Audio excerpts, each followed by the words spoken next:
है विभिन्न प्रतियोगी परीक्षाओं में बार बार पूछे जाने वाले महत्वपूर्ण एमसीक्यू। किए गए कार्य को ज्ञात करने का सूत्र है। ऑप्शन ए W बराबर F प्लस एच, W बराबर एफ एस। तीसरा है W बराबर F into S, F minus S. और चौथा है W बराबर F अपॉन एफ। तो कार्य बराबर होता है बल इंटू विस्थापन। तो सही आंसर हो जाएगा बी, W बराबर बल इंटू विस्थापन।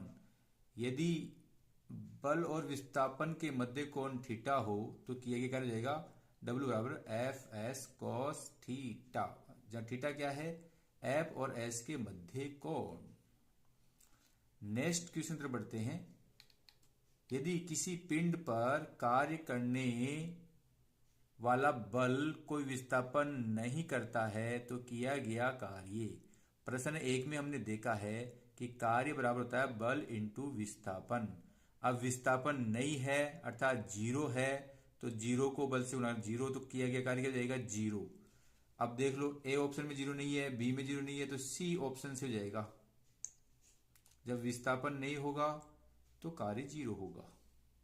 प्रश्न नंबर 3, गतिशील वस्तुओं में ऊर्जा होती है और वे कार्य कर सकती हैं, इस ऊर्जा को कहते हैं।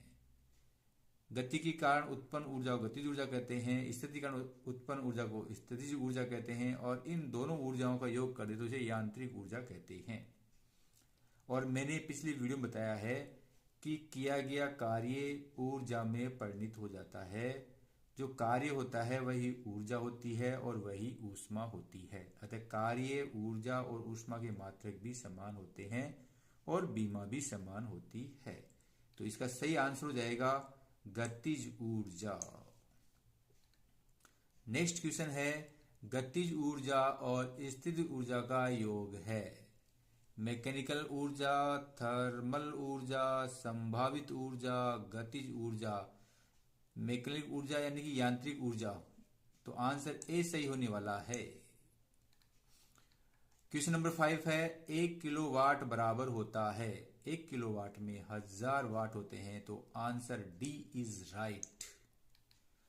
क्वेश्चन नंबर 6 है 1 किलोवाट की दर से 1 घंटे में प्रयुक्त ऊर्जा को जाना जाता है के रूप में। 10 किलोवाट घंटा के रूप में, 1 किलोवाट आवर के रूप में, 1 किलोवाट प्रति घंटा के रूप में। तो इसे जाना जाता है 1 किलोवाट आवर, और 1 किलोवाट आवर को ही हम कहते हैं 1 यूनिट। ये भी आप ध्यान दे लीजिए बच्चों। कई बार प्रश्न ये आ गया या 1 किलोवाट आवर की यूनिट आ जाएगा तो वो ही आंसर सही माना जाएगा। 1 किलोवाट आवर को ही हम 1 यूनिट बोलते हैं। क्वेश्चन नंबर 7 है गतिज ऊर्जा को प्रभावित करने वाले विभिन्न कारक क्या हैं। गतिज ऊर्जा बराबर होता है 1/2mv²। तो m द्रव्यमान भी है, गति भी है, वेग भी है, तो ये सारे क्या हो जाएंगे, उपयुक्त सभी विकल्प हैं। ये सभी विकल्प द्रव्यमान, गति और वेग तीनों ऊर्जा को प्रभावित, गतिज ऊर्जा को प्रभावित करते हैं। नेक्स्ट क्वेश्चन है जब दो समान पिंड गति में होते हैं तो उच्च वेग वाले पिंड की गतिज ऊर्जा भी उच्च होती है और निम्न पिंड वाले वेग की गतिज ऊर्जा भी निम्न होती है। तो आंसर सही हो जाएगा बी, उच्च गतिज ऊर्जा। नेक्स्ट क्वेश्चन की ओर चलते हैं। किसी वस्तु पर कार्य करने की शर्त है। कार्य बराबर होता है W बराबर बल इंटू विस्थापन। विस्थापन होना चाहिए और कार्य होना चाहिए, और उपयुक्त दोनों। तो कार्य और विस्थापन होगा तो ही बल उत्पन्न होता है, अदरवाइज नहीं होता है। क्वेश्चन नंबर 10 है यदि विस्थापन बल के लंबत है तो किया गया कार्य कहलाता है। अभी मैंने आपको बताया था कि बल बराबर Fs होता है और बल बराबर Fs cos थीटा भी होता है। अब विस्थापन बल परस्पर लंबत है और थीटा मैंने बताया था कि बल और विस्थापन के मध्य कोण है, तो cos 90 का मान क्या होता है 0। तो इस स्थिति में किया कार्य क्या होगा 0। जब बल और विस्थापन लंबत होते हैं तो किया गया कार्य 0 होता है। क्वेश्चन नंबर 11, निम्नलिखित में से कौन सी अदिश राशि है? बल सदिश है, वेग सदिश है, त्वरण सदिश है। तो बच गई का कार्य अदिश राशि है। तो आंसर क्या हो गया? कार्य। किए गए कार्य की इकाई है, अभी मैंने बताया आपको पिछले प्रश्न में कि किया गया कार्य ऊर्जा में परिणत हो जाता है। किया गया कार्य ही ऊष्मा होती है। कार्य ऊर्जा ऊष्मा की इकाई जूल होती है। तो सही आंसर हो जाएगा जूल। जब कोई बल किसी वस्तु को बल की दिशा में गति देता है तो यह उसी वस्तु की स्थितिज ऊर्जा को बढ़ाता है, वस्तु की गतिज ऊर्जा को कम करता है, वस्तु की स्थितिज ऊर्जा को कम करता है, वस्तु की गतिज ऊर्जा को बढ़ा देता है। यदि बल की दिशा में ही विस्थापन होता है तो उसकी गतिज ऊर्जा बढ़ जाएगी। नेक्स्ट क्वेश्चन है क्वेश्चन नंबर 14, यदि बल और विस्थापन एक ही दिशा में है तो किया गया कार्य। जब बल और विस्थापन एक ही दिशा में होते हैं तो किया गया कार्य धनात्मक होता है, और जब बल और विस्थापन एक दूसरे के विपरीत दिशा में होते हैं तो किया गया कार्य ऋणात्मक होते हैं। जब बल और विस्थापन परस्पर लंबवत होते हैं तो किया गया कार्य शून्य होता है। तो मैंने आपको इसके नेक्स्ट 2 ऑप्शन तो दिए हैं ताकि आपका एग्जाम में कोई प्रश्न गलत नहीं हो, सारे प्रश्न ओके हो। नेक्स्ट क्वेश्चन की ओर बढ़ते हैं। किसी पिंड पर गुरुत्वाकर्षण बल द्वारा किया गया कार्य है। किसी भी पिंड पर गुरुत्वाकर्षण बल द्वारा किया गया कार्य सदैव ऋणात्मक होता है, क्योंकि उसमें बल और विस्थापन एक दूसरे के विपरीत दिशा में होते हैं, इसलिए किया गया कार्य क्या हो जाएगा? ऋणात्मक। प्यारे विद्यार्थियों, कार्य धनात्मक भी होता है, ऋणात्मक भी होता है और शून्य भी हो सकता है। नेक्स्ट क्वेश्चन में चलते हैं, क्वेश्चन नंबर 16। बल लगाने पर निम्नलिखित में से किसमें शून्य कार्य होता है?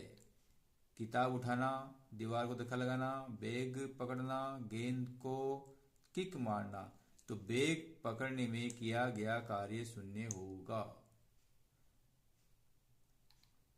नेक्स्ट क्वेश्चन की ओर बढ़ते हैं। यदि 20 न्यूटन का बल किसी वस्तु को 5 मीटर की दूरी तक ले जाता है तो किया गया कार्य है। विस्थापन है 5 मीटर, बल है 20 और हम W बराबर देते हैं Fs। तो 20 इंटू 5, 20 पंजे 100 न्यूटन मीटर, और न्यूटन मीटर को हम कहते हैं जूल। तो 100 जूल इसका आंसर हो जाएगा। नेक्स्ट क्वेश्चन है 18, किया गया कार्य किसका माप है? किया गया कार्य ऊर्जा का स्थानांतरण है। किया गया कार्य किसका माप है? ऊर्जा का स्थानांतरण है। नेक्स्ट क्वेश्चन की ओर बढ़ते हैं, क्वेश्चन नंबर 19, किसी पिंड की गति के कारण उसमें मौजूद ऊर्जा को कहते हैं। मैंने भी आपको बताया कि गति के कारण उत्पन्न ऊर्जा को गतिज ऊर्जा कहते हैं और स्थिति के कारण उत्पन्न ऊर्जा को स्थितिज ऊर्जा कहते हैं। तो गति के कारण उत्पन्न ऊर्जा क्या हो जाएगी? गतिज ऊर्जा। और गतिज ऊर्जा और स्थितिज ऊर्जा के योग को हम कहते हैं यांत्रिक ऊर्जा या कुल ऊर्जा। नेक्स्ट क्वेश्चन की ओर बढ़ते हैं, प्रश्न नंबर 20, निम्नलिखित में से कौन सी स्थितिज ऊर्जा का एक रूप है? ध्वनि ऊर्जा, तापीय ऊर्जा, रासायनिक ऊर्जा, गतिज ऊर्जा। तो स्थितिज ऊर्जा का रूप है रासायनिक ऊर्जा। तो आंसर सी सही होने वाला है। प्रश्न नंबर 21, किसी वस्तु की गुरुत्वाकर्षण संभावित ऊर्जा इस पर निर्भर करती है केवल द्रव्यमान पर, केवल जमीन से ऊंचाई पर, जमीन से द्रव्यमान ऊंचाई और वेग। तो इसमें आंसर सी सही होने वाला है, जमीन से द्रव्यमान और ऊंचाई। नेक्स्ट क्वेश्चन को चलते हैं, क्वेश्चन नंबर 22, शक्ति की इकाई है। ये मैंने पिछली वीडियो में बताया, शक्ति इकाई वाट होती है, तो ये वाट इसका आंसर आने वाला है। नेक्स्ट क्वेश्चन है 23, निम्नलिखित में से कौन से कार्य की इकाई है? कार्य इकाई जूल होती है, और जूल को यदि हम देखें तो न्यूटन मीटर होता है, वो क्या होता है? जूल होता है। तो आंसर ए सही होने वाला है। नेक्स्ट क्वेश्चन की ओर बढ़ते हैं, 24 जब घर्षण के विरुद्ध कार्य किया जाता है तो ऊर्जा किसमें परिवर्तित होती है? जब घर्षण के विरुद्ध कार्य किया जाता है तो ऊर्जा ऊष्मा के रूप में परिवर्तित होती है। तो आंसर सी सही होने वाला है। नेक्स्ट और अंतिम क्वेश्चन है, ऊर्जा संरक्षण सिद्धांत कहता है कि ऊर्जा को न उत्पन्न किया जा सकता है और न ही नष्ट किया जा सकता है, बल्कि एक रूप से दूसरे रूप में रूपांतरित किया जा सकता है। अब ये ऑप्शन किस में होने वाला है? ऊर्जा का निर्माण किया जा सकता है, गलत हो गया। ऊर्जा को न तो निर्माण किया जा सकता है और न ही नष्ट किया जा सकता है, तो ये करेक्ट आंसर हो गया। आगे जाने की जरूरत ही नहीं है। तो प्यारे विद्यार्थियों, आज विभिन्न प्रतियोगी परीक्षा में पूछे जाने वाले प्रश्नों श्रृंखला में ये वीडियो समाप्त होता है। आप मेरे YouTube चैनल को लाइक, कमेंट्स और सब्सक्राइब करना नहीं भूलें। धन्यवाद।